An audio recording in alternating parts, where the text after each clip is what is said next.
Hello, Brovs. We're back with what's it called? Near to the Wild Heart. Near to the Wild Heart by Clarice Lispector.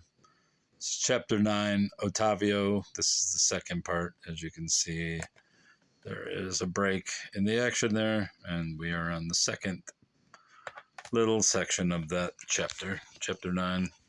Never mind my busy fingers here. Let's go. Pure music unfolding in some uninhabited. This can't be right. Is that how it starts? It does. Pure music unfolding in some uninhabited land. Otávio mused, moments still without adjectives, unconscious like the primitive life that pulsates in the blind, impassive trees, and the tiny insects that are born, fly, perish, and are reborn unobserved. Meantime, the music gyrates and develops. They live the dawn, the powerful day, the night with one constant note. In the symphony, that of transformation, this is music which is not sustained by things, by space or time, the same color as life and death, the life and death in ideas, isolated from pleasure and pain, so remote from any human qualities that they might be confused with silence. Silence. Silence, because this music would be the necessary one, the only possible one, the vibrant projection of matter. And in the same way as one doesn't understand matter or perceive it until the senses come up against it, no one hears its melody. And then, he thought, to close my eyes and hear my own music, which trickles slow and dark like a muddy river. Cowardice is lukewarm, and I am resigned to it, laying down all the heroic weapons which 27 years of thought have granted me. What am I today at this moment? A trampled, silent leaf fallen to the ground, no movement of air to rustle it, scarcely breathing so as not to awaken. But why not? Above all, why not use the appropriate words and entangle and envelop myself in images? Why call myself a withered leaf when I am merely a man with folded arms? Once more, amidst futile reasoning, he was overcome by weariness, a feeling of despondency. To pray, to pray, to kneel before God and beg. For what? Absolution? Such a long word, so full of meaning. He was not guilty. Or was he? Guilty of what? He knew that he was, however. He clung to the thought. He was not guilty, but how he would love to receive absolution. On his forehead, the broad, plump finger of God, blessing him like a good father, a father made from earth and universe, embracing everything, without omitting to possess even a particle that might later say to him, "Yes, but I have not forgiven you." Then there would be an end to the silent accusation which all things harbored against him. What did he think after all? For how long had he been stuck there playing this game with himself? He made some gesture or other. Cousin Isabel came into the room. Blessed, or is it blessed? Blessed, blessed, blessed, her hasty, short-sighted glance was saying, anxious to withdraw. She only abandoned that air of being a stranger when she sat down at the piano. Otávio flinched as he used to when he was a little boy. She then smiled, became human, lost that piercing look. She became more amiable and relaxed in her manner. Seated at the piano, her cracked lips covered in powder, she played Chopin, especially the waltzes. My fingers have become stiff, she said, proud of being able to play from memory. As she spoke, she threw her head back, suddenly appearing coquettish, as if she were a dancer in a cabaret. Otávio blushed. Whore, he thought, and erased the word at once with a painful movement. But how dare she? He remembered her face leaning over him attentively, concerned about his stomach ache. That's why I detest her, he thought illogically, and it was always too late. The thought anticipated him. Whore, as if he were thrashing himself with a whip. Yet even though he repented, he would sin again.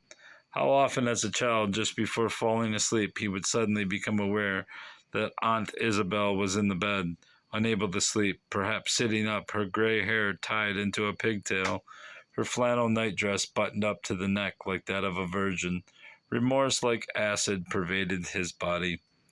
But he detested her more and more because he could not love her. She was no longer capable of achieving, as before, that smooth transition from one note to another, that sensation of trance. One sound stuck to the other, harsh, syncopated, and the waltzes exploded, feeble, spasmodic, and flawed. From time to time, the slow, hollow chimes of the old clock rang out, dividing the music into asymmetrical bars.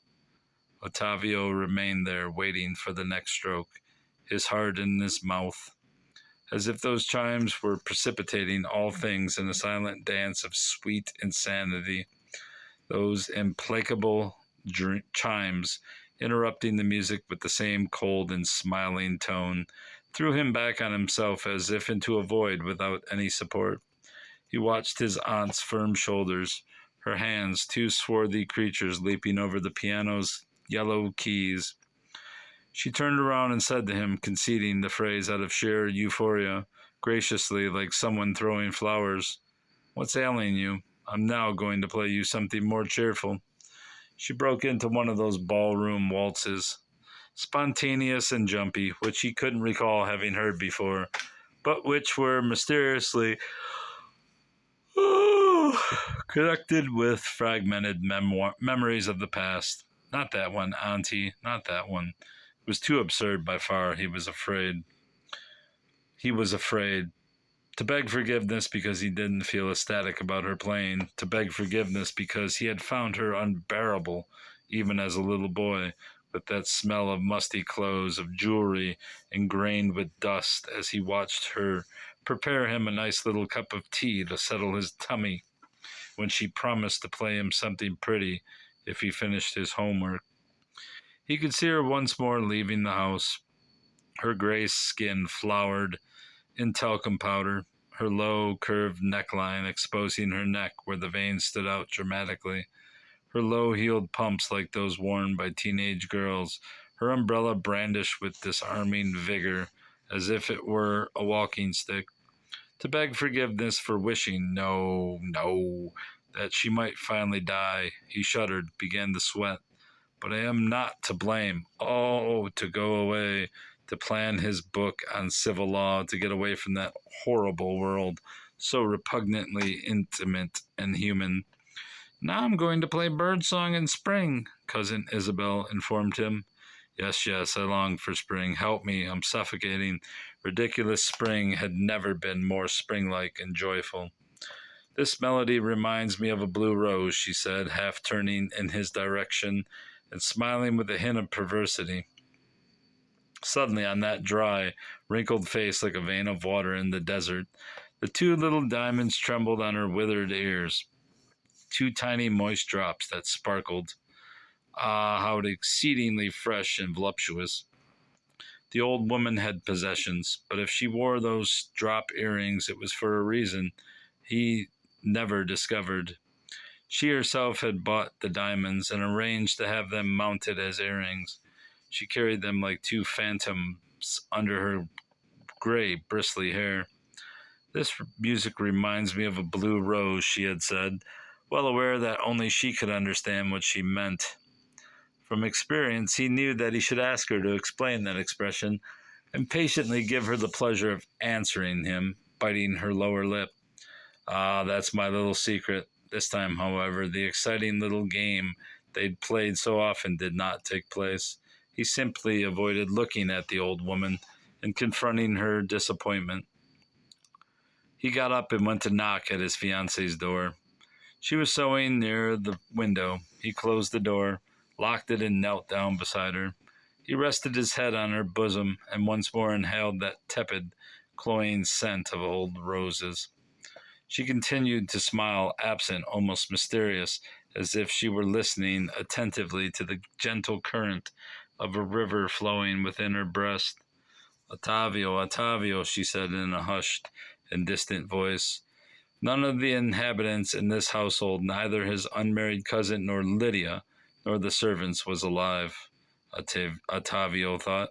Not true, he corrected himself, only he was dead, but he continued, ghosts, those remote voices, no expectations, happiness. Lydia, he said, forgive me. For what? She felt a little apprehensive. For everything. She vaguely believed she should agree, and remained silent. Otávio, Otávio. It was so much easier to speak to other human beings. Were she not so deeply in love with him, how difficult she would find it to put up with all the misunderstandings on his part.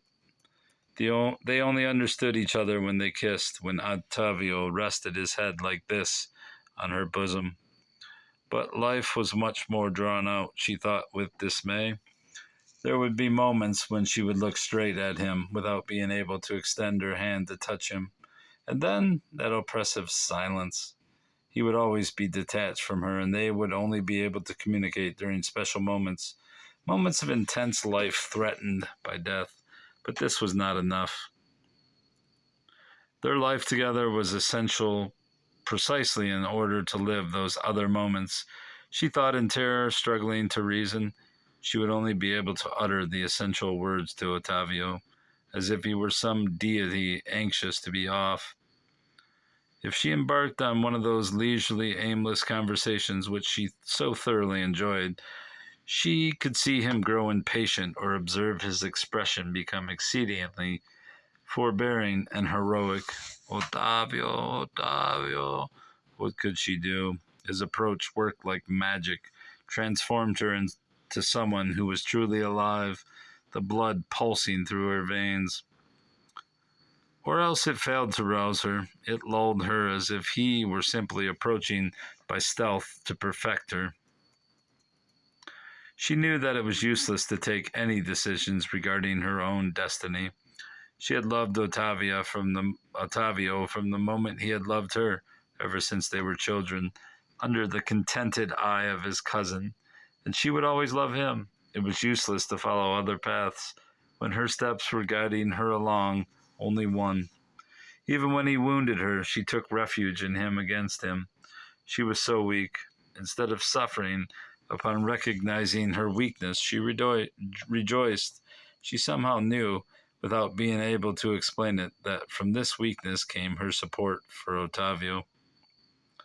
She sensed that he was suffering, that he was hiding something alive and distressed in his soul, and that she could only help him by explaining all the passiveness that lay dormant in her being.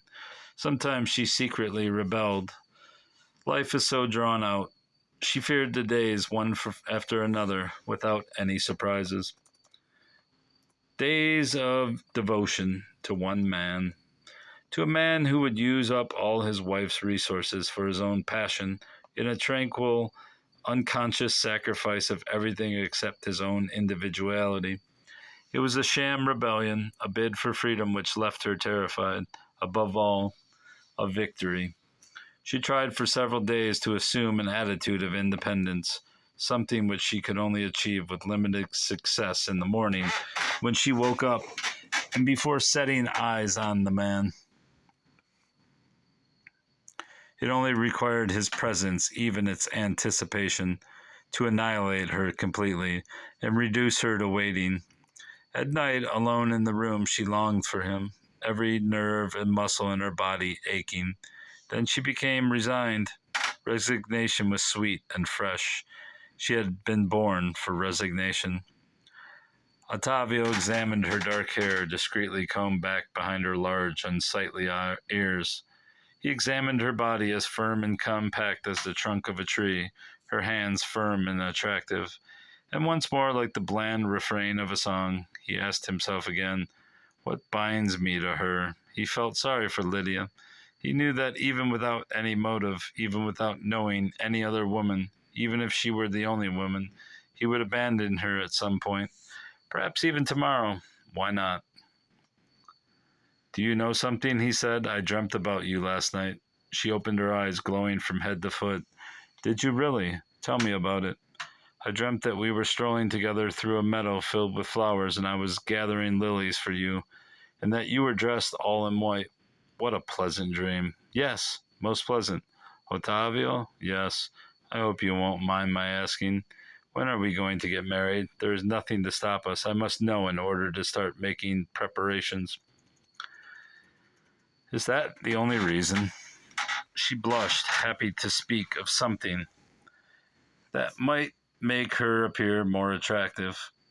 She made a clumsy effort to appear coquettish. Yes, for that reason, and besides, I'm tired of waiting. It's all so difficult.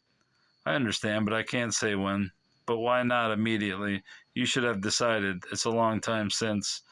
Otávio stood up abruptly and said, "Can't you see that I'm lying, that I wasn't dreaming about you?"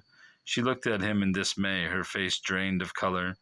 "You're making fun of me." "No, I'm serious. I didn't dream about you." "What did you dream about?" "About no one. I slept soundly without dreaming about anything." She went back to her sewing. And that will end this section. Until next time, Rob, goodbye.